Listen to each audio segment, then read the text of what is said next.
저는 2009년에 처음으로 미국 시카고에 유학을 오게 됐습니다. 한 번은 내려놓음이라는 책을 쓰신 이용규 선교사님께서 시카고 지역을 방문하셔서 집회를 여셨는데 교회 청년들과 함께 이 집회에 참석을 하였습니다. 참고로 선교사님은 한국에 있는 서울대학교를 졸업하시고 하버드 대학으로 유학을 오셔서 박사를 받으신 분이었죠. 그런데 하나님의 부르심 가운데 모든 것들을 내려놓고 몽골에 선교사로 나가게 되고요, 교회를 개척하게 되었습니다. 한 번은 주일 예배를 드리는데 벌러르라는 한 자매가 땀이 뒤범벅이 되어서 예배를 참석을 하였습니다. 무슨 일이 있는가 물어보니까 그날 아침에 소를 잃어버렸다고. 몽골에서는 소가 좀 꽤 비싼 값이 나가잖아요. 근데 그 소를 잃어버리니까 계속해서 사방팔방을 다니면서 그 소를 찾다가 아이고 예배 이러다가 못 드리겠다 하면서 땀이 뒤범벅이 된 상태에서 교회에 왔다는 거죠. 그래서 선교사님께서 이런 기도가 나왔다고 합니다. 하나님, 이 자매가 소를 내려놓고 주님 앞에 왔는데 이 자매의 믿음을 부끄럽게 하지 말아 주십시오. 그렇게 기도를 드리고 난 다음에 이제 예배를 잘 드렸습니다. 예배가 끝나고 난 다음에 놀라운 일이 있었는데 바깥에서 소리가 하나 들렸는데 무슨 소리가 들렸냐면 음메 이런 소리가 들리는 거예요. 그래서 소가 집 나간 소가 집으로 간 게 아니라 교회 앞으로 찾아왔다라는 그런 이야기를 들려주셨습니다. 또 여러 감동적인 이야기를 해주시면서 이런 도전의 말씀을 하셨어요. 여러분, 하나님의 음성을 정말로 듣고 싶으십니까? 그러면 저를 한번 따라해 주시죠 라고 그렇게 회중들에게 물으셨는데, 여러분도 한번 저를 따라해 주시면 감사를 드리겠습니다. 하나님, 말씀해 주세요. 제가 순종하겠습니다. 이렇게 고백하고 하나님의 말씀 가운데 순종을 결단하는 것이 하나님의 음성을 들을 수 있는 비결이라고 그렇게 저에게 소개하셨습니다. 3월 한 달 동안 우리는 하나님의 비전을 보라라는 시리즈 설교를 함께 나누고 있습니다. 첫 번째로 나눴던 사람은 갈렙이었습니다. 그는 믿음의 사람이었고요, 가나안 땅을 정탐하고 난 다음에 믿음의 시선으로 그 가나안 땅을 바라보고 45년이 지났지만 계속하여서 하나님의 그 약속을 마음에 간직하면서 이렇게 외쳤죠. 하나님이 약속하신 이 산지를 내게 주소서. 두 번째로 나누었던 사람은 나다나엘입니다. 그는 예수님을 만나기 전에 예수님에 대해서 이렇게 말을 했습니다. 나사렛에서 무슨 선한 것이 날 수 있냐.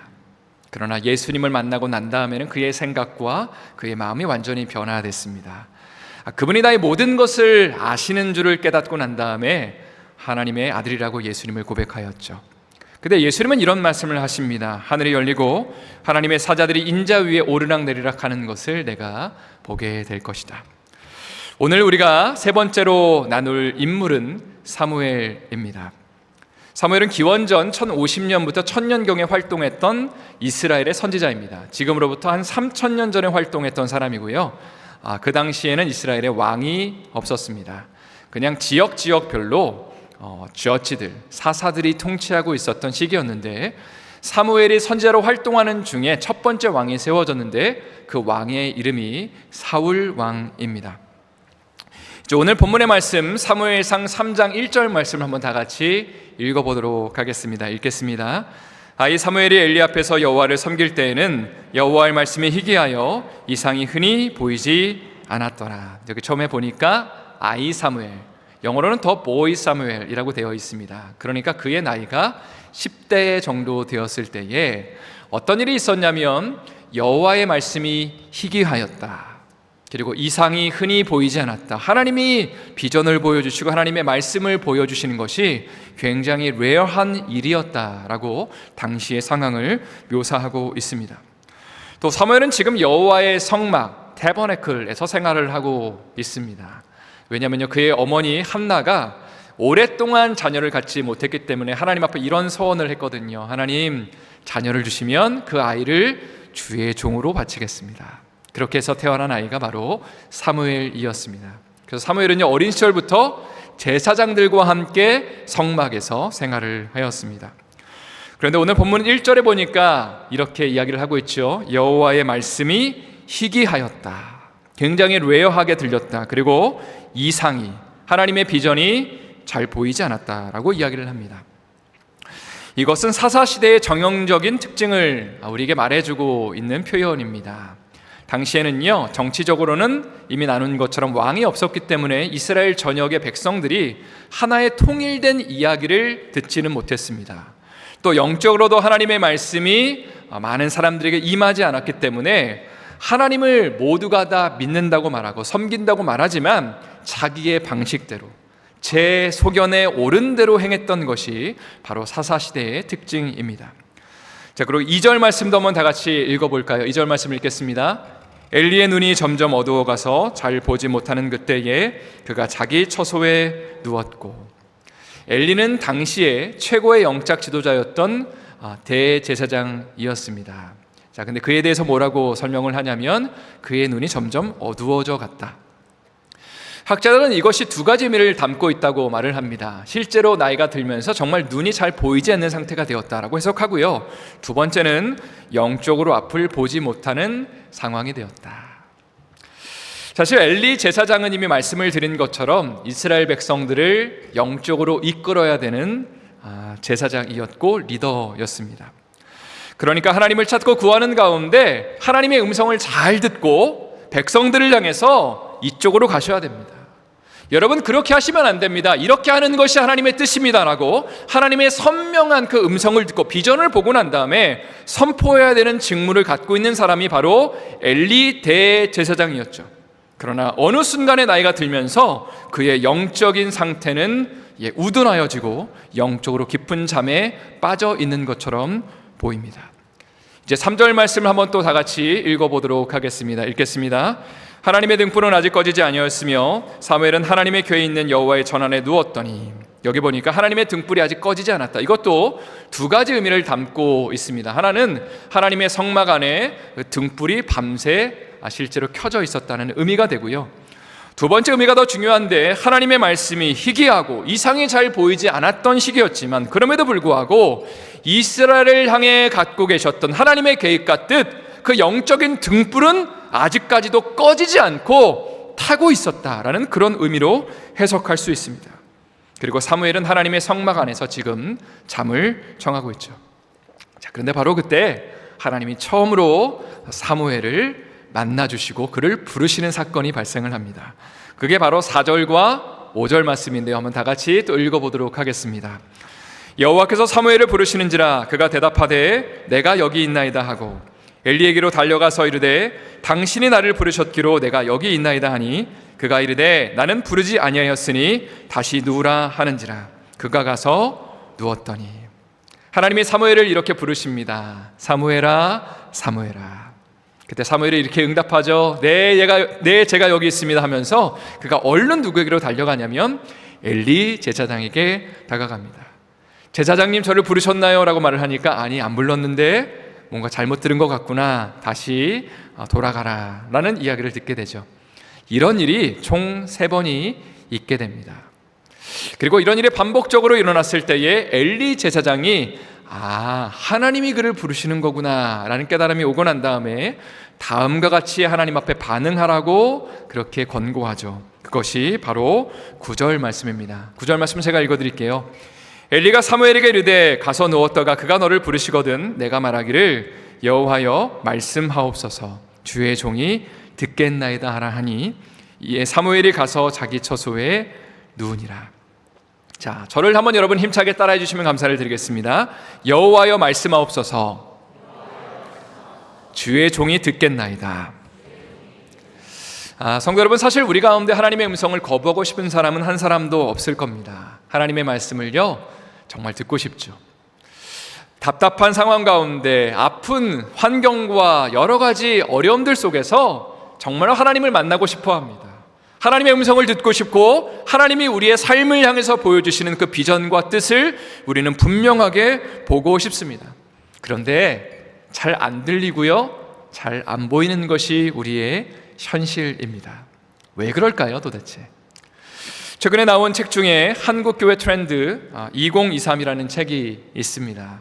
그러니까 한국 교회를 다니고 있는 성도들의 생각이나 지금 동향이 어떻게 되고 있는지를 이제 많은 사람들의 설문조사를 해서 이것을 한 권의 책으로 이제 정리하고 응축한 그런 결과물입니다. 여기 보면 SBNR이라는 표현이 등장하는데 이게 무슨 의미냐면 spiritual but not religious라는 의미라고 합니다. 영적이지만 그러나 종교적이지는 않다는 의미를 담고 있습니다. 특별히 요즘 젊은 세대를 향해서 어르신들은 아마 이렇게 생각을 할 수 있습니다. 이들은 영적이지 않아. 다시 말해서 영적인 거에는 관심이 없어 보인다라고 진단을 하는 겁니다. 왜냐하면 1세대 어르신들이 교회에 헌신하고 하나님을 예배하고 헌금을 하고 봉사를 하는 것만큼의 그 열정을 다음 세대들이, 젊은 세대들이 보여주지 않기 때문에, 그래서 어른들은 젊은 세대를 향해서 이렇게 생각하는 거죠. 이들은 영적인 거에는 관심이 없어. 그러나 이 책은 이렇게 진단하는 겁니다. 젊은 사람들은 여전히 영적이지만 단지 종교적이지 않습니다. 무슨 말이냐면 종교적인 형식이나 틀이나 전통에 얽매이는 것을 싫어할 뿐이지 여전히 이들은 하나님의 음성을 듣길 원하고 하나님을 만나고 싶어 한다는 것입니다. 그렇다면 오늘 본문을 묵상하면서 이런 질문을 던져보게 되는 것이죠. 젊은 세대를 포함해서 이 자리에 있는 우리 모두가 하나님의 음성을 듣고 싶은데, 하나님의 말씀을 우리가 알고 싶고 깨닫고 싶고 하나님의 비전을 우리가 더 가까이 하기를 원하는데 왜 주님의 음성이 잘 들려지지 않는 것일까요? 한번 이런 예를 들으면 좋을 것 같습니다. 가정원에서 자녀를 키우시는 우리 부모님들 혹은 손주를 케어하시는 할머니, 할아버지들이 아무래도 이 아이를 사랑하다 보니까 반복적으로 이야기를 하는 것들이 있습니다. 이거는 해야 돼, 이거는 하면 안 돼. 자, 이렇게 반복적으로 이야기하는 것을 전문 용어로 여러분 뭐라고 하는지 아십니까? 네, 맞습니다. 세 글자로 잔소리라고 그렇게 얘기를 합니다. 전문가들은 아이에게 득이 되는 잔소리가 있고 독이 되는 잔소리가 있다라고 이야기를 합니다. 또 그런다, 하지 말라고 그랬잖아 엄마가 하면서 반복해서 아이들에게 뭔가를 제지하는 것은 좋지 못하다. 여러분 잠이 깨셨나요? 혹시라도 죄송합니다. 아이를 무시하거나 의심하는 것, 또 위협하거나 강요하는 건 역시 좋지 않은 잔소리라고 이야기를 합니다. 그러나 아이에게 꼭 필요한 잔소리도 있을 겁니다. 그런데 하나님 아버지는 당신의 자녀들을 대하시면서 어떤 이야기를 하기를 원하실까요? 정말로 우리를 사랑하시기 때문에요, 아빠로서 자신의 자녀들에게 이거는 꼭 해야 돼, 이거는 하면 안 된다 라고 분명히 우리 가운데 얘기하고 계실 겁니다. 그런데 하나님은 분명히 우리가 말씀하고 계신데 혹시라도 우리가 듣는 척도 안 하고 있다면, 혹은 주일날 예배를 드릴 때마다 아멘이라고 대답을 하지만 예배가 끝나고 집으로 돌아갈 때 그 하나님의 말씀을 까마득히 잊고 내가 원하는 대로 살아간다면, 아마도 하나님이 우리에게 아무리 말씀을 하길 원하셔도 하나님의 음성이 실제로 우리 삶에 들려지지 않는 결과를 우리는 맛보게 될 것입니다. 오늘 본문으로 돌아오면 오늘 말씀의 배경이 되는 시기가 사사시기라고 말씀을 드렸습니다. 이미 나눈 것처럼 하나님의 말씀이 희귀했던, 하나님의 이상과 비전이 잘 보이지 않았던 시기였고, 영적인 지도자였던 엘리 대제사장 역시 그의 영적인 눈이 점점 어두워져 갔던 그런 시기였습니다. 그렇다면 당시 사람들은 하나님의 말씀을 듣지 못했던 이유가 무엇이었을까요? 하나님이 당신의 음성을 들려주지 않았기 때문이었을까요? 당연히 그렇지 않았을 겁니다. 하나님이 당신의 자녀들을 사랑하는 마음을 가지고 끊임없이 하나님의 말씀을 들려주시고 하나님의 뜻을 보여주기를 원하셨지만 정작 사람들은 하나님의 음성에 관심이 없었던 것이죠. 혹은 하나님의 말씀에 예라고 반응을 했지만 실천하지는 않았습니다. 그래서 결과적으로 사사시대는 하나님의 음성이 들리지 않고 하나님의 비전이 보이지 않는 시대가 되었습니다. 오늘 본문의 말씀 7절 말씀을 또 다 같이 읽어보도록 하겠습니다. 7절 읽겠습니다.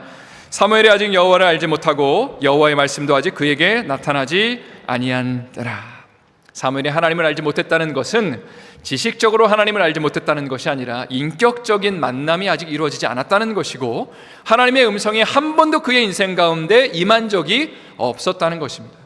자, 그런데 이 여호와를 알지 못했더라라는 표현이 바로 다른 사람들에게도 사용되는 것을 보게 되는데, 사무엘상 2장 12절 말씀도 한번 다 같이 읽어보도록 하겠습니다.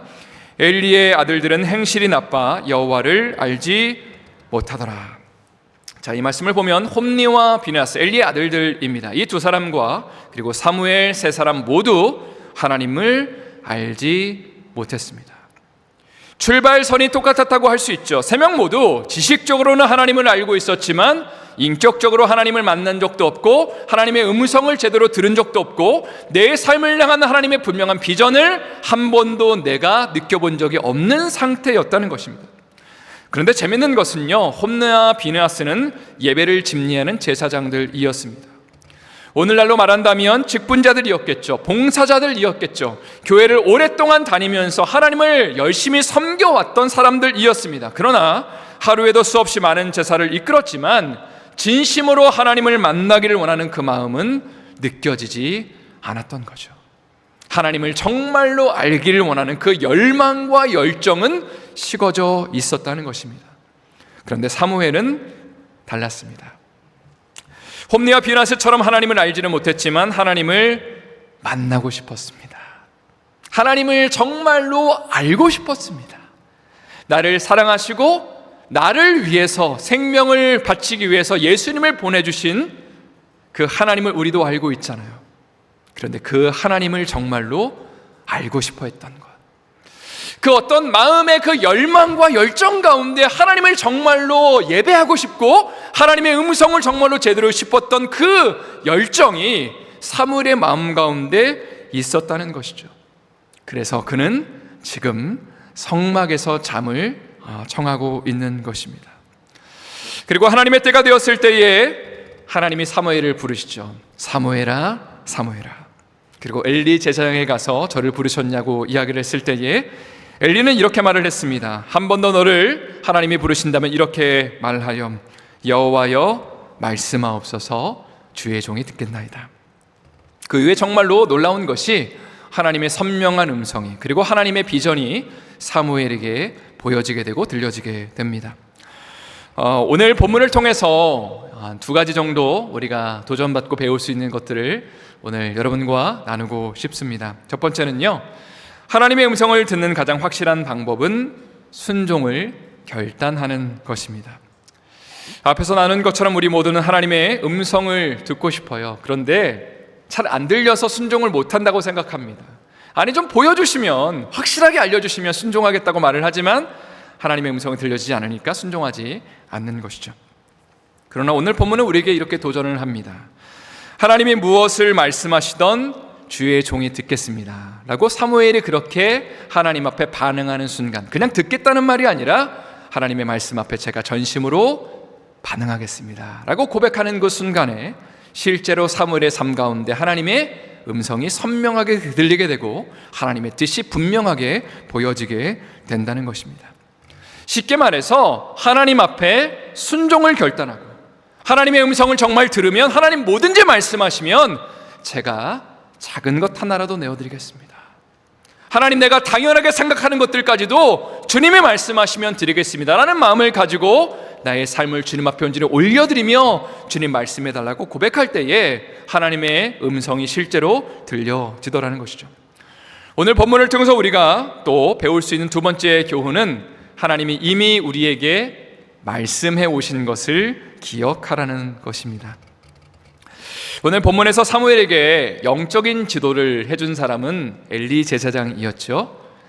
뭐라고 얘기를 해줬냐면, 하나님이 말씀하시면 사무엘아 이렇게 말하면 돼. 주님 말씀해 주세요. 주의 종이 듣겠습니다. 그리고 실제로 이 지도를 받고 사무엘이 실제로 하나님 앞에 고백했을 때 하나님의 음성이 들린 것을 우리가 묵상을 해본다면, 엘리는요 이미 하나님의 음성을 들을 수 있는 비결을 알고 있었던 사람입니다.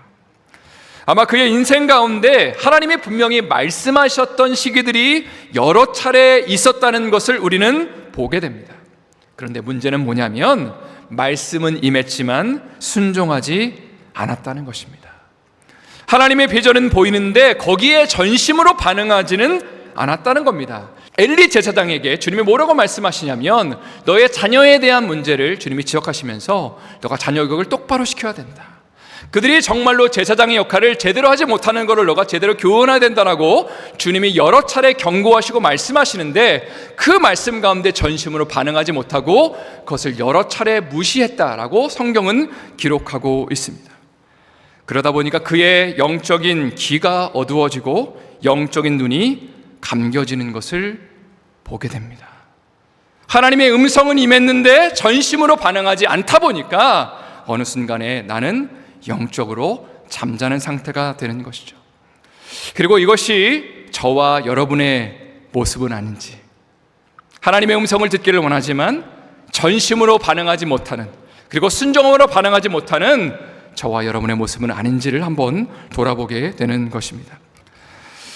우리의 인생 가운데 여러분 한번 제가 질문을 드리고 싶습니다. 아픔이 발생을 하고 어려움이 발생을 한다면 분명히 우리는요 그 문제를 가지고 씨름하게 될 것입니다. 기도하게 될 거고요. 하나님 저 좀 도와주세요. 하나님의 은혜를 부어주세요 라고 하나님 앞에 무릎을 꿇게 될 것입니다. 이런 것들이요 해결되면 어떨까요? 물론 하나님 앞에 감사하고 또 감격하고 영광을 돌리고 또 감사 헌금도 분명히 드릴 겁니다. 그런데 아마 많은 사람들은 이렇게 반응을 할 거예요. 그 이후에 이제는 좀 여유를 즐기고 쉬었으면 좋겠다. 이제는 좀 여행도 다니고 그리고 쇼핑도 하고 휴가도 즐기자. 물론 여러분 이런 것들이 필요한 것들입니다. 가족들과의 시간을 보내고 그리고 함께하는 시간들도 중요하지만 이런 것들이 우리의 우선순위가 되어서는 안 됩니다. 성도 여러분, 하나님께서 우리에게 재정과 시간의 여유를 주시는 이유는 바로 우리에게 사명을 감당하라고 선물을 주시는 겁니다. 그냥 우리의 삶 가운데 여유를 주시고 그리고 하나님께서 시간을 주시는 것이 아니라 사명 감당하라고, 이제는 나의 일에 함께 동참하라고 주님이 우리의 삶 가운데 선물로 주시는 것이 바로 시간과 재정이라는 것이죠. 아마 우리 가운데는 두 종류의 사람이 분명히 있을 겁니다. 첫 번째 종류의 사람은 자기의 문제를 가지고 씨름하는 사람들입니다. 자기의 문제만을 가지고 혹은 자녀의 문제를 가지고 하나님 앞에 엎드리며 기도하며 열심히 씨름하는 종류의 사람이 있을 겁니다. 두 번째 부류의 사람은 다른 사람의 문제와 아픔과 연약함을 가지고 씨름을 감당해주는 사람들이죠. 누군가의 연약함과 아픔 혹은 예수님을 알지 못하는 사람들을 놓고 내가 씨름하고 하나님의 은혜를 구하고 하나님의 말씀을 구하고 같이 눈물 흘려주는 것이 두 번째 부류의 사람입니다. 여러분은 어떤 삶을 살아가고 계신가요? 우리는 두 번째 사람을 가리켜서 사명자라고 그렇게 부르는 것입니다. 그런데 이런 사명들을 우리가 어느 순간에 간과하고 있지는 않은지 저부터 돌아보게 됩니다. 그렇게 되면요 하나님의 음성이 들려지지 않게 되는 것이죠. 어느 순간에 예배를 반복적으로 드리고 있지만 정작 하나님의 음성은 우리의 삶 가운데 멀어진 지 오래가 된 것은 아닌지, 하나님의 말씀을 읽고 그리고 기도하는 것을 계속하고 있지만 그러나 정작 하나님의 마음이 느껴지지 않는 이유가 무엇인가 질문을 해본다면 그것은 우리의 삶 가운데 하나님이 주신 사명들을 우리가 뒤로 하고 그저 나의 일로 인하여 씨름하며 나의 일에 치중하고 있지는 않은지 돌아볼 필요가 있다는 것입니다. 마지막으로 두 가지 간단한 도전을 여러분에게 드리고 오늘 말씀을 마치기를 원합니다. 첫 번째는요, 내일부터 시작하는 고난주간 기도회에 여러분 함께 동참해 주시기를 부탁을 드립니다. 다시 한번 옆에 있는 분들에게 인사했으면 좋겠는데요, 내일 저녁에 뵙겠습니다. 한번 인사하겠습니다. 할렐루야. 내일 저녁에 뵙겠습니다. 제가 반복적으로 나누는 것이지만 이번 기도회 가운데 하나님의 은혜가 임하는 시간이 되기를 간절히 소망하고 있습니다. 오랫동안 해결되지 않은, 또 풀리지 않는 아픔과 연약함들, 그러나 하나님의 은혜가 임하게 될 때요 자연스럽게 풀어지고 해결되는 것을 경험하는 것입니다. 한 가지 당부드리고 싶은 것은 순종을 결단하며 기도에 참여하는 것이 중요하다는 생각을 합니다. 다시 말해서 하나님의 음성이 들리면 제가 순종할게요 라고 말하는 것은 올바른 태도가 아니라고 말씀을 드렸어요. 순종을 먼저 결단하고 하나님 뭐든지 말씀해 주세요. 제가 듣겠습니다. 하나님 저의 삶 가운데 저를 가장 잘 아시는 하나님께서 저에게 뭐든지 말씀하시면 제가 들을게요 라고 고백하면서 기도에 함께할 때에 정말 하나님의 음성이 들리게 되고 거기에 우리가 믿음으로 반응할 수 있는 것입니다. 그리고 그 속에서 엉켰던 실타래 같은 것들이 풀려지는 것이고 오래 묵혔던 어려움과 상처와 아픔들이 하나님의 은혜 가운데 치유되는 것이죠. 두 번째로 우리가 할 수 있는 최고의 순종은 그리스도와 함께하는 삶이라는 것을 여러분 기억하십시오. 이것은 고난주간 기도회의 주제이기도 합니다. 우리 크리스찬들의 정체성을 한마디로 표현한다면 그것은 예수님과 함께 죽고 예수님과 함께 살았음을 고백하는 사람들입니다. 여러분 아멘이시죠? 우리 삶 가운데 때로는 풍족함이 넘칠 때가 있습니다. 하나님이 좋은 환경을 주실 때가 있습니다. 많은 것들을 허락하실 때가 있죠. 그런데 그런 것들을 우리가 맞닥뜨리면서 하나님, 내가 이런 것으로 인해서 사는 존재가 아니라 나는 그리스도와 함께 사는 존재입니다 라고 고백하는 것이 크리스찬의 정체성입니다. 때는 우리의 삶 가운데 어렵고 힘들고 마음이 무너지고 여러 가지 갈등과 어려움과 상처와 그 정말로 울부짖음 가운데 우리가 드릴 수 있는 최고의 고백은 무엇이냐면 나는 이미 예수와 함께 죽었습니다. 내가 사는 것이 아닙니다. 주님, 이 인생은 내 것이 아니고 나의 시간이 아니고 내 재정이 아니고 나의 자녀들이 아니라 예수님과 나는 이미 죽었기 때문에 하나님, 나의 삶을 주님 앞에 드립니다. 주님, 나의 삶을 받아주시고 내 삶에 동행하여 주시옵소서라고 고백하며 우리의 삶을 올려드릴 때에, 매일매일 이런 고백을 하나님 앞에 드릴 때에 주님과 함께하는 삶을 사는 것이고 우리의 연약함들이 하나님의 은혜 가운데 치유받는 것이고 여러 문제들과 아픔들이 하나님의 은혜 가운데 해결함을 받게 되는 것이죠. 여러분, 이러한 삶이야말로 진정으로 하나님의 음성을 듣고 하나님의 말씀 가운데 반응하는 그리스도와 함께하는 삶인 줄을 믿습니다. 이러한 은혜와 축복이 여러분의 삶의 그 깊숙한 곳에, 또 어려움과 아픔 가운데 근심하며 걱정하며 염려하는 그곳 가운데 하나님의 은혜가 임하고 주님과 함께 동행하는 가운데 놀라운 역사를 경험할 수 있기를 예수님의 이름으로 축원드립니다. 다시 한번 예수님의 이름으로 축원드립니다.